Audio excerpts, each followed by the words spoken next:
Olá, eu sou a Carolina Suba. Estou compartilhando a minha experiência casada com viciado em pornografia.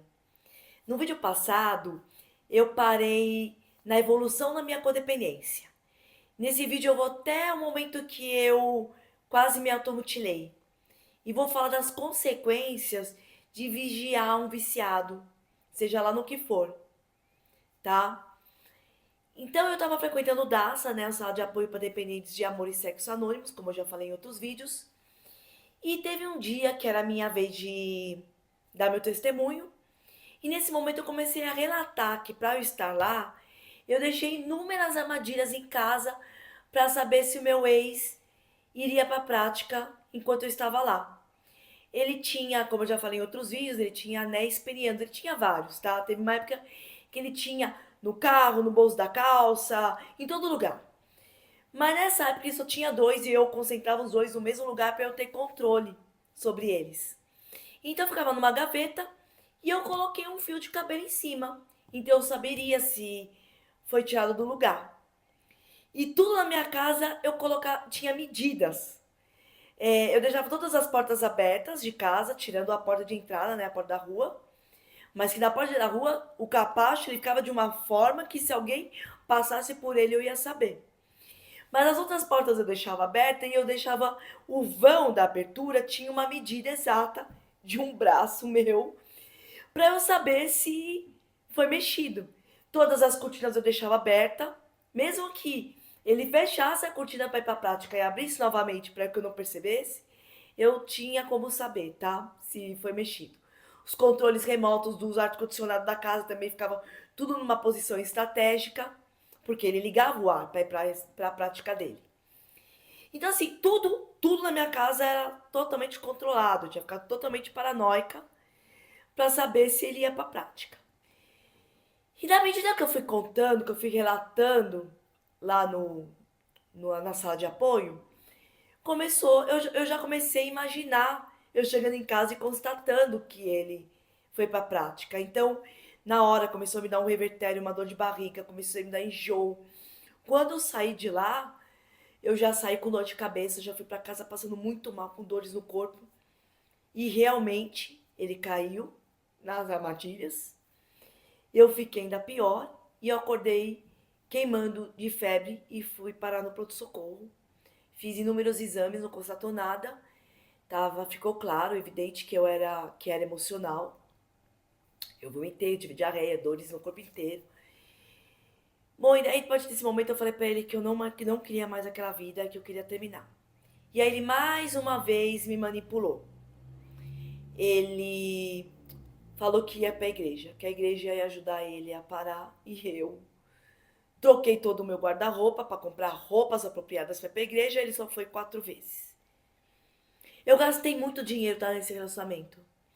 Foi com vibradores que eu não precisava, com toda hora comprando lingerie que ele rejeitava todas, foi trocando meu guarda-roupa, eu parei de trabalhar, então eu não ganhava mais dinheiro. Curso que eu abandonei, terapia, fiz hipnose, ele fez hipnose também que eu forcei, que ele abandonou, não foi até o fim. Enfim, só joguei dinheiro fora. Daí, ele não tinha mais espaço em casa para praticar nada, porque eu não saía de casa mais para nada. Eu paralisei a minha vida depois desse dia do Daça e nunca mais consegui voltar ao Daça. Eu não saía mais de casa.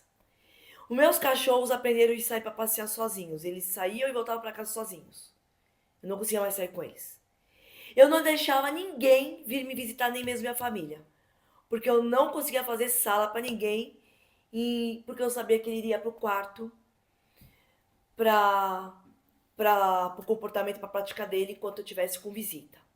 Eu moro numa casa de 4 andares. O meu quarto fica no quarto andar e a cozinha fica no segundo. E quando ele dormia, eu sempre tinha a impressão ou paranoia de que ele estava fingindo que estava dormindo para eu sair do lado dele tranquila. Então, eu não conseguia sair e para eu conseguir comer, eu descia 2 andares correndo, eu colocava tipo o arroz no prato, voltava correndo. olhava para ele, via que ele estava dormindo, voltava novamente para a cozinha, colocava mais alguma coisa no prato. E eu ia e voltava várias vezes até eu conseguir colocar tudo no prato, colocar no micro-ondas, esquentar. E aí eu voltava pro quarto e comia do lado dele. Era assim a minha vida. Eu não saía de casa e quando ele estava em casa eu não saía de perto dele. Eu fiquei extremamente doente. Começou a me desenvolver várias dores físicas. Eu tinha foliculite fortíssima no couro cabeludo, dores de fibromialgia no corpo inteiro, me desenvolveu candidíase, eu, inclusive, tanto genital quanto na boca, quando a língua fica branca. Me deu várias coisas. Eu abandonei esportes, Muay Thai, que eu praticava há anos. Eu abandonei tudo na minha vida, absolutamente tudo. E ele não tinha mais espaço para fazer nada. Só que não melhorava comigo. Ele continuava me rejeitando. Aí tem um dia que eu falei assim, não, tem alguma coisa de errado. Aí eu peguei o celular dele, vasculhei tudo. E o que eu encontrei, que eu descobri que ele ficava fotografando mulheres na rua, de dentro do carro dele. Ele fotografava mulheres até acompanhadas, tá? De mão dada com o marido. E ele ficava tirando fotos até perder-as de vista. Ele tirava foto de frente, de lado, de perfil, de costas, focava só na bunda, só parava quando perdia de vista e todas as mulheres tinham o mesmo perfil. Cintura fininha, quadril bem largo. Todas. E cabelo liso escuro. Daí eu briguei com ele, claro, falei de terminar. E aí ele primeiro tentou distorcer, tentou me fazer me sentir culpada, como todos os manipuladores. E aí ele viu que não tinha jeito, que eu ia largar ele falou, não, eu vou fazer terapia. Ele só fez um mês, tá, de terapia, ele abandonou. Mas eu já não acreditava nele, tá? Deixei ele fazer a terapia, mas não acreditava nele. E pra eu não me sentir tão idiota, tão trouxa, não me sentir traída, né? Eu resolvi dar um troco. Mais uma vez eu fiz a escolha errada. Eu entrei num aplicativo de relacionamento e ficava lá trocando ideia com outros caras. Eu nunca liguei câmera, nunca mandei nudes, nada dessas coisas. Ficava só conversando. Só que nessa eu perdi o interesse pelo meu ex. Meu ex percebeu que eu não fazia mais questão se ele queria ou não me beijar, se ele me procurava na cama ou não. Ele viu que eu, pra mim estava indiferente. E aí o que ele fez? Ele colocou uma câmera escondida no quarto. Um dia ele falou assim: ah, a internet tá ruim, tá devagar. E na minha frente, ele foi lá, mexeu no modem e colocou um alfinete lá dentro. Aí ele ficava me assistindo sempre.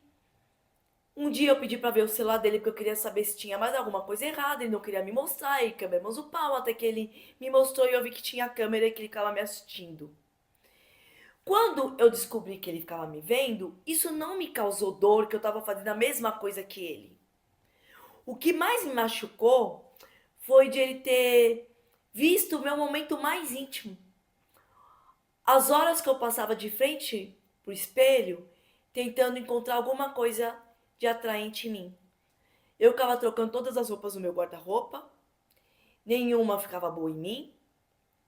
Aí eu ia lá no computador, comprava roupas novas pela internet.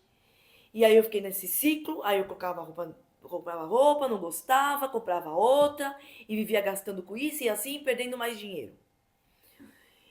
Isso que me magoou, de ele ter me visto naquele momento. Nossa, eu caí um choro quando ele viu isso. Ele achava que eu tava chorando porque eu tinha sido desmascarada e eu tava chorando porque eu tava com vergonha de não me sentir bonita. Era isso. Aí, depois desse episódio, ele começou a me procurar mais na cama, mas ele queria que durante o nosso sexo eu falasse o que eu falava. Eu falasse no ouvido dele, o que eu falava pros caras. E aí ele chegou a falar que imaginou um outro cara me pegando. Se eu tivesse alimentado isso, ele teria colocado outro homem na nossa cama. Ele também veio falar de que a gente podia ligar a câmera. que a gente poderia vender conteúdos nossos. O que eu nunca permiti, porque vai totalmente contra os meus princípios. Falou de eu ganhar dinheiro me expondo em conteúdo adulto. Mas nunca que eu iria para um negócio desse. E aí, isso aí só me fez tudo piorar. E daí, chegou um ponto de eu não conseguir abraçar ele com a mão aberta. Eu sempre estava do lado dele tensa, sempre com a mão fechada. E ele ficava, relaxa, relaxa. Eu falava, tô relaxada. Nem eu percebia que eu tava lá com a mão dura. Aí ele ficava falando, nossa, dá pra você relaxar? E na hora que eu abri a mão, ele falou, nossa, até que enfim abriu a mão. Aí que eu fui perceber que eu ficava com ele com a mão fechada, que eu não notava. Eu, um dia, eu senti uma vontade de arrancar alguma coisa dentro de mim que eu não sabia dizer o que era. Se era meu eu verdadeiro ou aquele meu eu que estava permitindo tudo aquilo. Eu sei que eu queria extravasar de alguma forma. Eu queria tirar algo de mim de alguma forma. E aí eu tive muita vontade, mas muita vontade de enfiar as unhas no meu braço e me unhar com força. Isso aconteceu umas 3 vezes, esse pensamento. Mas nenhuma das vezes eu fiz isso. E eu sempre questionava o que faz uma pessoa se automutilar. Até que eu tivesse essa vontade, mas essa vontade não foi pouca não, tá? Eu só consegui me controlar. Me apeguei à oração e me controlei.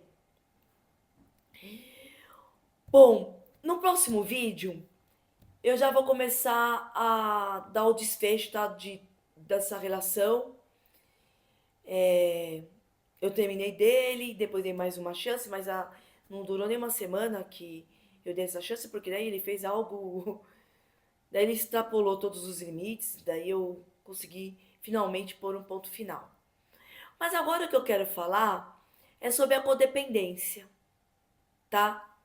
A codependência é quando a gente negligencia com a nossa vida.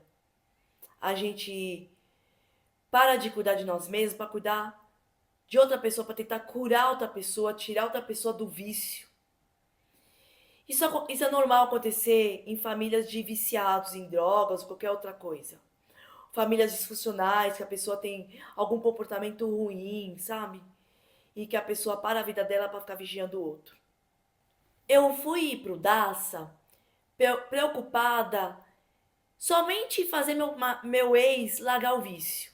E eu não prestei atenção em mim. Que eu tinha me tornado codependente e eu era dependente emocional. Duas coisas que são tratadas lá. Eles diziam falando para mim, não pare de vir, que uma hora você vai ter um insight e vai te ajudar muito. Mas eu não fui mais naquele dia que eu passei mal.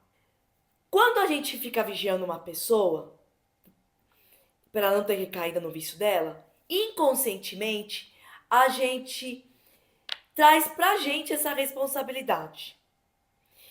E pra ele também. Então, toda vez que tiver uma recaída, você vai pensar, a culpa foi minha, porque eu não vigiei ele direito. E ele também vai pensar a mesma coisa. Eu recaí porque ela não cuidou de mim direito. Então, é totalmente errado vigiar uma pessoa que está num vício. É fundamental você entender que o vício e as recaídas dele não é responsabilidade sua. Você não tem controle sobre ele, você tem controle sobre você. Você pode sair dessa agressão. Entendeu? Reconhecer isso é libertador. É o primeiro passo para se proteger emocionalmente. E se libertar dessa responsabilidade de querer cuidar do outro.